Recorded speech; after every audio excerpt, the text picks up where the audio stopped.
एक बात आई है ईरानी मीडिया की तरफ से, इस प्रेस कॉन्फ्रेंस के बाद ही आई गेस ये एक जानकारी सामने आई है जिसमें डोनाल्ड ट्रंप है और उनके सामने टेक्स्ट लिखा हुआ है लूजर। तो इसको भी हम युद्ध के नजरिए से समझ सकते हैं अमिताभ सर?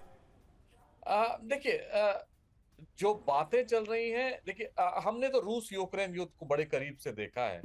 उसमें हमको ये शायद ये लगता था कि ये 15 दिन चलेगा, 20 दिन चलेगा, लेकिन अब 1500 दिन हो गए, अभी चला ही जा रहा है।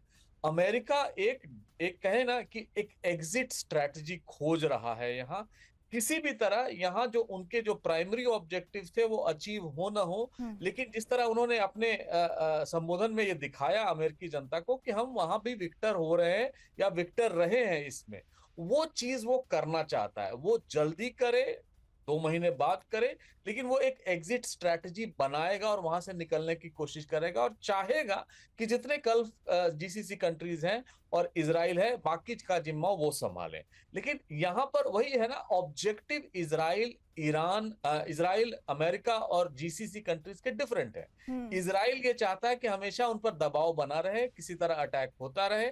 अगर सीज फायर भी हो, ईरान ये जानता है कि जिस तरह लेबनान पर वो हर दिन अटैक करते रहे हैं, हमास को उन्होंने छोड़ा नहीं है किसी हाल का, उसी तरह कहीं ईरान का भी तो हश नहीं करेंगे। इसीलिए वो बार बार कहता है we want end of the war.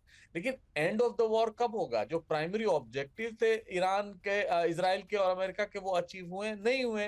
Regime बदला है नहीं बदला है? न्यूक्लियर वेपन्स इन्होंने जो यूरेनियम थे उनको दिया है नहीं दिया है? और जो मिसाइल और बाकी चीजें हैं, उनके जो प्रॉक्सीज की बात कर रहे हैं, वो नहीं किया। तो जब प्राइमरी ऑब्जेक्टिव इजराइल और अमेरिका के अचीव नहीं हुए हैं, तो वो सरेंडर या सीज फायर की बात ही कहां होती है?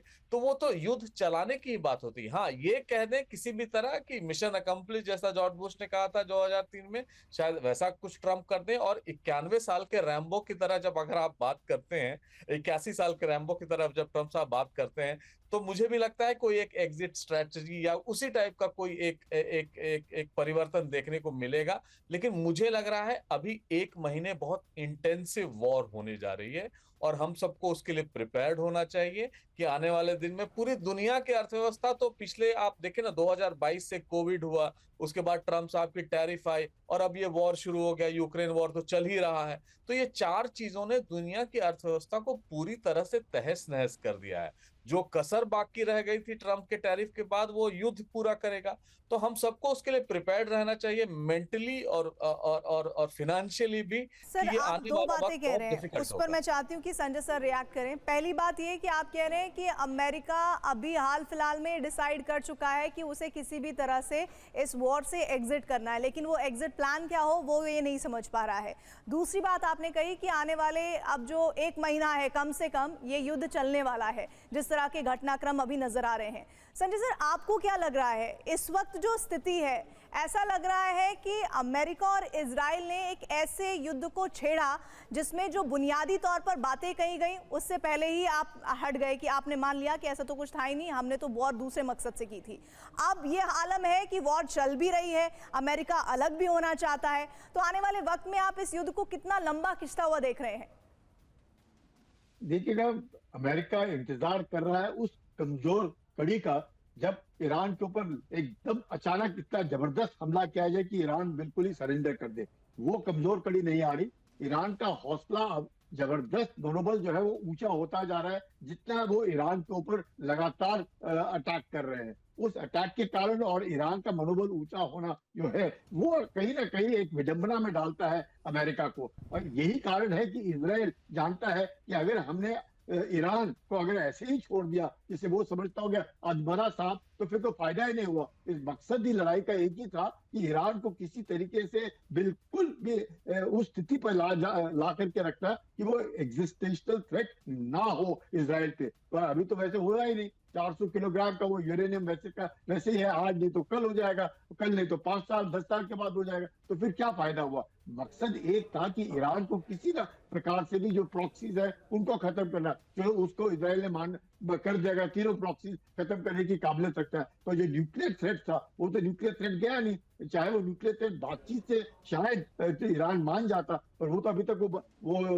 क्या उसको बोलते हैं, वो वक्त आया नहीं है। तो ऐसे तौर पर अमेरिका भी कमजोर कड़ी का इंतजार कर रहा है और ईरान भी यकीन कर रहा है कि उसका जो जमावड़ा है मिसाइल्स और ड्रोन्स का, वो किसी न किसी तरीके से 2-3 महीने तक खींचे उसको। और 98 तकरीबन राउंड होके उसके वेव्स ऑफ मिसाइल उसने फायर कर दिए। अब 100 वेव अगले 1-2 दिन में फायर करेगा। अगर ईरान में वो काबिलियत है, जब तक काबिलियत है ईरान में, ईरान नहीं छोड़ेगा। इसको मद्देनजर रखते हुए मुझे लगता है जो बार बार अमेरिका कह रहा है, ऑनरेबल एग्जिट खुद भी चाहता है, वो है कल की रात वाकई हो सकता है कयामत की रात, जिससे कि ईरान के ऊपर जबरदस्त बमबारी होगी। जो आप कयामत की रात का जिक्र कर रहे हैं, सबसे बड़ी बात यही है, डोनाल्ड ट्रंप की प्रेस कॉन्फ्रेंस में 7 तारीख की रात को ये कहा जा रहा है कि इस वक्त ये बात लगातार गहरा रही है कि क्या 7 अप्रैल की रात ईरान के वजूद के समाप्ति की रात होगी।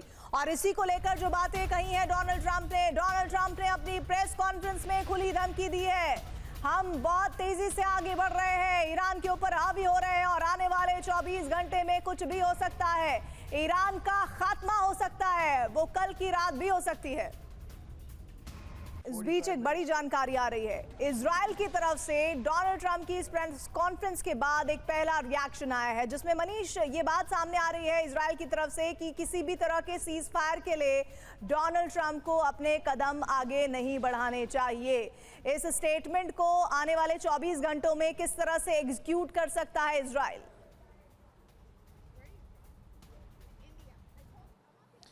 देखिए, सबसे बड़ी बात है कि इजराइल नहीं चाहता है कि अभी ये युद्ध रुके, क्योंकि इजराइल को ये लगता है कि जब ये युद्ध शुरू हो ही गया है या युद्ध चल ही रहा है तो ईरान को जितना कमज़ोर करना संभव हो सकता है उतना कर लिया जाए, ताकि 10-20 साल के लिए कम से कम ईरान नाम के खतरे से के प्रति निश्चिंत हो जाए। ये इजराइल की सोच है।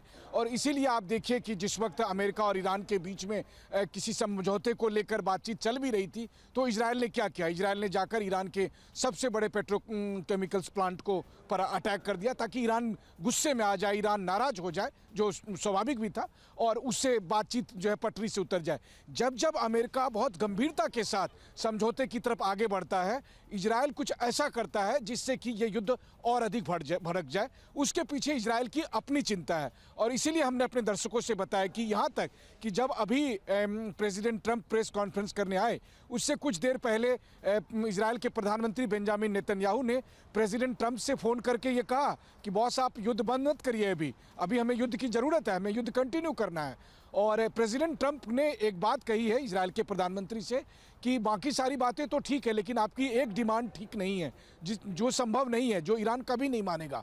इसका मतलब यह है कि समझौते के लिए जो भी बैकडोर बातचीत चल रही है उसमें ईरान इस बात पर अड़ा हुआ है